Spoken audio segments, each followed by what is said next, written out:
मैं डॉक्टर ममता बड़जात्या, फिजियोथेरेपिस्ट, इंदौर। आज बहुत खुशी का विषय है कि इतना सारा क्लब हमारे साथ जुड़ा है। उत्कर्ष क्लब, स्वयं सिद्धा क्लब, गिनेस क्लब, विजयश्री विजयनगर से और मंथन क्लब, बहुत सारे क्लब हमारे साथ जुड़े हुए हैं। मुझसे बोला गया कि महिलाओं की समस्या पर कुछ बताओ, तो चूंकि मैं इतने सालों से महिलाओं के स्वास्थ्य पर ही काम कर रही हूँ, इसलिए मैं आपको बताना चाहती हूँ कि जो स्त्री अपने पूरे घर पे अपनी एड़ी से चोटी लगा देती है अपने परिवार, अपने पति, अपने घर और अपने बच्चों के लिए, लेकिन जब स्वास्थ्य की समस्या उस पर आती है तो वो सोचती कि कोई लेकर जाए मेरे को तो जाऊंगी, नहीं तो इधर उधर पड़ती रहती है, मन से करती है। वजन कम करना है तो मन से पूछती, कभी आलू छोड़ती, कभी शक्कर छोड़ती, कभी चावल छोड़ती, फिर अपनी सहेली से पूछती कि तूने क्या किया, वो बोलती मैंने नींबू पानी पिया, आंवला की, तो वो खाने लगती है। फिर मैगजीन में आर्टिकल पढ़ती है, लेकिन वो डॉक्टर तक नहीं पहुँचती कि मेरा वजन क्यों बढ़ रहा है। मैं अपने स्वास्थ्य का इसलिए उनको देर होती है क्योंकि वो उस चीज को टालती जाती है। औरत जब अपने ऊपर आती है तो वो अपने स्वास्थ्य को टालती है, ये उसका बेसिक नेचर होता है।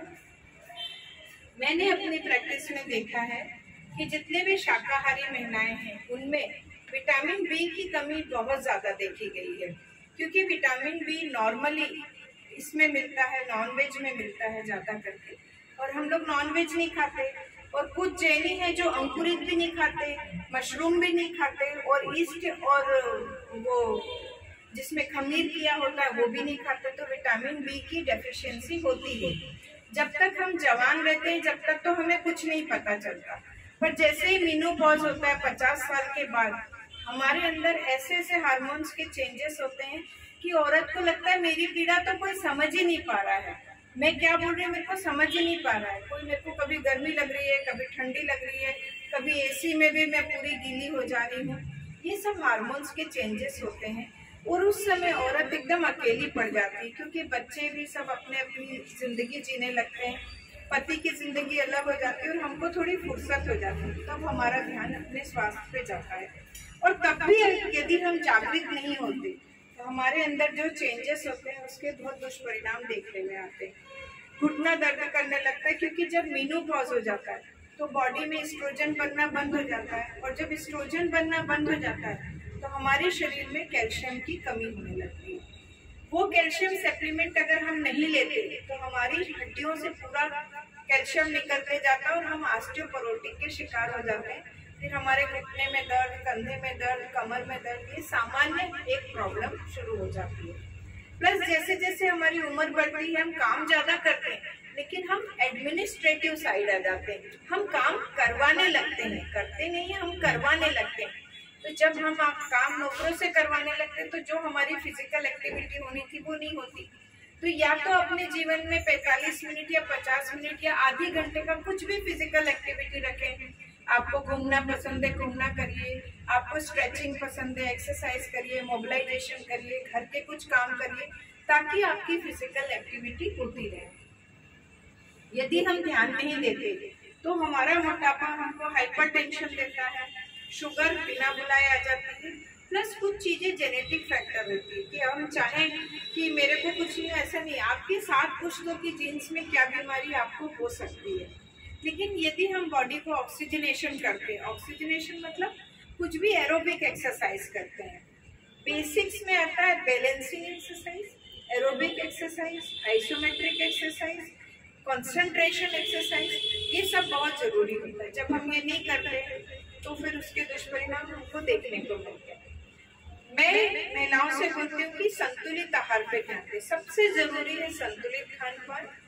सब्जी, रोटी, दाल, चावल, दूध, दही, सलाद और फल, ये 8 तत्व हैं जिसमें काफी कुछ बैलेंस हो जाता है।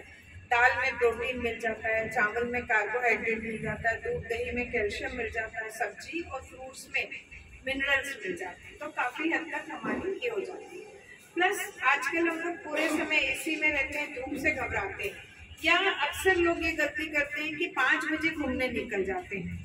5 बजे की धूप का कोई औचित्य नहीं है। हम सोचते हैं कि घर का काम है तो 5 बजे उठने चले जाते, तब आपको विटामिन डी नहीं मिलेगा। जब सन उगा ही नहीं है तो आपको विटामिन डी कहाँ से मिलेगा। तो मेरा ये कहना है 6:30 पौने 7 बजे तक आप निकलिए।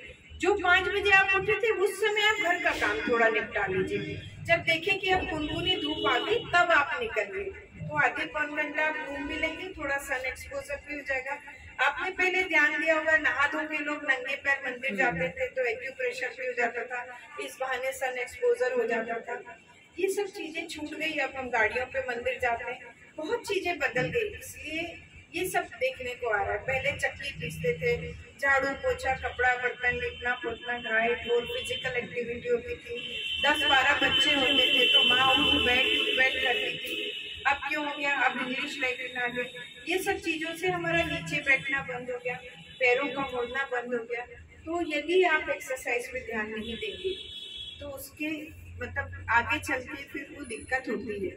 और अगर हो भी गई है कि चलिए किसी कारण से अपना घुटना डैमेज हो गया या बहुत ज़्यादा खराब हो गया, तो घसीट के जिंदगी जीने की जरूरत नहीं है। आजकल बहुत एडवांस थेरेपी आ गई है, अपनी प्लानिंग फिजियोथेरेपी से करवा सकते हैं, आप अपनी डाइट को सुधार सकते हैं।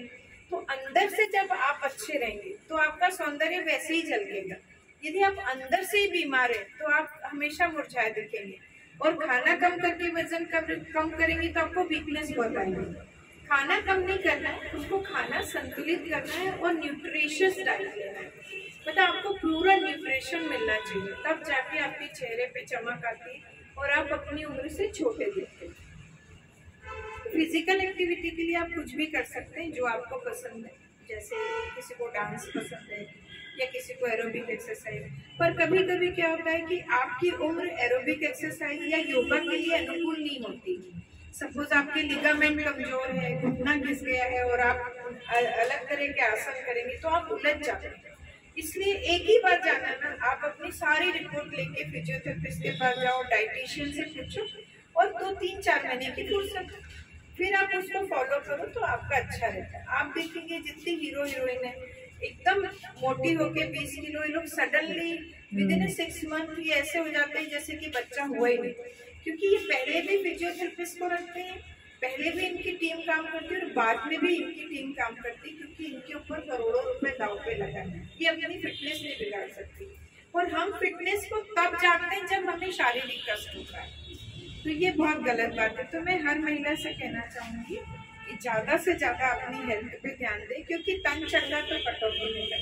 जिस दिन आप 3 महीने के लिए खटिया पकड़ लेंगे तो सब आपके ऊपर जाने का इंतजार करेंगे कि अब तो कई काम की नहीं रही। इसलिए जीवन के अंतिम सांस तक चलायमान रहे। हम ईश्वर से ये दुआ करते हैं कि भगवान फिट रहे, क्योंकि जब फिटनेस जाती ना तब हमें वैल्यू समझ में आती कि क्या है। कितना भी करोड़ों का धन आपके पास पड़ा है, कितना भी सोना है, लेकिन आपकी तबीयत अंदर से ठीक नहीं है तो आपको कुछ भी अच्छा नहीं लगेगा, आपको कुछ भी मजा नहीं आएगा। वो करोड़ों रुपए से आपको घृणा हो जाएगी, क्योंकि शरीर का अच्छा होना अंदर से बहुत जरूरी है। और ये सारे चेंजेस 40 के बाद आते हैं। तो हर 40 के बाद वाली महिलाओं को मैं कहूँगी कि वो अपनी हेल्थ को लाइट ना लें। और आजकल एक बच्चे के बाद सबकी फिटनेस बिगड़ रही है। एक बच्चे के बाद अगर फिटनेस बिगड़ रही है तो इस बात का ध्यान रखें कि ऐसा न हो कुछ भी। आप कंसल्ट करिए। क्या है, हम हजारों की साड़ी खरीद लेते हैं, 1 मिनट लगता है, हम हजारों की ज्वेलरी पहन लेते हैं, बस हेल्थ पे ही क्यों बात आती है तो लोग सोचते हैं। मैं नहीं समझती हूँ कि हेल्थ की बात आई है तो सोचना चाहिए। इंश्योरेंस है, मेडिक्लेम करवाइए, अपनी लाइफ को सेव करिए और अच्छे से जीवन यापन करिए। यही मेरी सभी महिलाओं से गुजारिश है। बहुत बहुत धन्यवाद आप आए इसके लिए। मैंने कॉमन प्रॉब्लम बताई, साथ ही शारीरिक दर्द से भी बहुत परेशान होते हैं तो उसकी भी एक्सरसाइज होती है, गर्दन की, कंधे की, घुटने की। तो आप एक बार प्लान करवा लें, कभी एक्सरे हो तो वो ले जाकर दिखा दें, तो आपके बिल्कुल सही एक्सरसाइज होती है। मन से मत करिए, उसमें नुकसान हो जाता है। हमारे पास बहुत ऐसे केस आते हैं जो बड़े बिगड़ के आते हैं, गलत एक्सरसाइज करते हैं। तो आपकी कमर का दर्द अलग हो सकता है, आपकी कमर का दर्द अलग हो सकता है, आपकी हड्डी की बनावट अलग है, इनकी अलग है। एक जैसी एक्सरसाइज कैसे सब पे हो सकती है।